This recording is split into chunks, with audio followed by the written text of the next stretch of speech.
ถึงจะเคยทำชั่วทำเลวมาขนาดไหนก็ตามนะอันนั้นคืออดีตแต่ปัจจุบันเราไม่ได้ทำเรามาแก้ที่มโนกรรมหรือกรรมเก่าๆที่มันผุดขึ้นมาเนี่ยเบิ่งลมหันใจความคิดซัวๆก็สิผุดขึ้นมาสันเดบันเนี่ยผู้ลังคนก็สิคิดมากพระไปสันเดนั่นบ่ฮะผู้ลังคนก็สิคิดมากแม่ซี่ไปสันเดบันเนี่ยพระก็สิคิดมากไม่ออกไปสันเดความคิดนั่นนะแม่นอยู่บ่เบิ่งให้มันดีเด้เป็นหยังข่อยคือหูข่อยเคยเป็นอีหลีตัวถ้าข่อยบ่เคยเป็นข่อยสิหูซะบ่มันก็เอาสิ่งที่เจ้าของเป็นนี่ล่ะมาเว้าบัดนี้สมัยข่อยบวชใหม่ๆนอนให้ยายๆเอ้ยบวชใหม่ๆบ่ฮู้วิธีการปฏิบัติเด้ให้ขึ้นฮอดลูกขึ้นฮอดเมียอยู่เพราะว่าหยังมันหอบความคิดมาบวชหอบกิเลสมาบวชเด้มันว่ามาบวชแล้วเคยเจ็บท้องมันสิเศร้าเจ็บท้องโลดบ่แม่นเด้เคยหิวแล้วมันสิเศร้าหิวบ่แม่นเด้มันก็เป็นของมันอยู่คือเก่า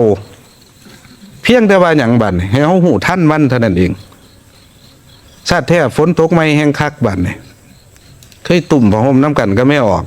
สัญญาเก่ามันกำเริบแม่นบ่เมซี่ซุ่มใดปาผัวมาบวชคือกันเด้บัดนี่ยามหนาวๆเนี่ยนี่โอ้ยเคยมีคนมาเสียงมือก็บ่มีไผมาเสียงมือแล้วเนาะบัดนี่สัญญาเก่าก็สิกำเริบได้บัดนอนโคตรเข่าหรือตุ่มบัดไหนก็บ่อุ่นแล้วผ้าห่มแม่นบ่ผ้าคือกันมาอยู่ผู้เดียวนี่โอ้ทรมานได้บ่ว่าอยู่ง่ายๆได้สิมาห้ามความคิดการห้ามความคิดคือกันเบิ่งซื่อๆเบิ่งลมหายใจนี่ให้ความคิดพูดขึ้นนี่พูดออกไปแล้วมันก็สิค่อยเบิดค่อยเพี้ยนไปต่อบัดนี้ความคิดตัวที่มันเบิดน่ะคือหยังคืออุปาทานบัดนี้อุปาทานมันเกิดขึ้นที่ไหนคือความคิดปรุงแต่งคิดดีปรุงดีก็เกิดในภพดีแล้ว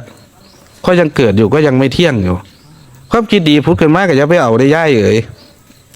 อย่าไปเอาเด้ดีก็อย่าเอาความคิดบ่ดีพูดขึ้นมาก็อย่าไปเอามันก็ปล่อยมันถิ่มทั้งสองตัวเขาก็อยู่กับลมหันใจเข่าหันใจออกหันใจเข่าหันใจออกอยู่ซ้ำนั่นนะหมู่เมื่อคิงกับกลับมาอยู่กับลมทางเดียวมันก็ไหลเข้าไปขึ้นไปขึ้นมากับปรุงแต่งไปแล้วบัดนี้มันเห็นจากของได้จังหูแต่ก่อนกับหมู่เมื่อคิงอย่างแล้วเพราะว่าฟังเทศหลวงตาสินทรัพย์ฟังเทศพระอาจารย์สมภพหลวงปู่ใหญ่เฮานี่เพิ่นว่าอุ้ยต่อไปความคิดแห่งสิพูดขึ้นมาว่ามันแมงเมาออกจากหูบัดนี้เบิ่งล้มไปเรื่อยๆแล้วแฮงบ่สงบบัดเพราะว่าหยังมันเห็นความคิดเจ้าของมันมาสิสงบบ่จำเป็นต้องไปเข้าซ่านซ้ำเสียเวลาซื่อๆบ่จำเป็นต้องไปเน้นเอาความสงบก็ฮู้บ่สงบก็ฮู้อยู่ก็ล้มเข่าล้มออกเท่านั้นเองนี่เฮ็ดแบบโง่ๆหลวงตาสินทรัพย์เพิ่นสิยกตัวอย่างขึ้นมาคือหยังครูบาก็สิเว้าดูคำนี้คือมันเฮ็ดให้คนเข้าใจง่ายในการปฏิบัติ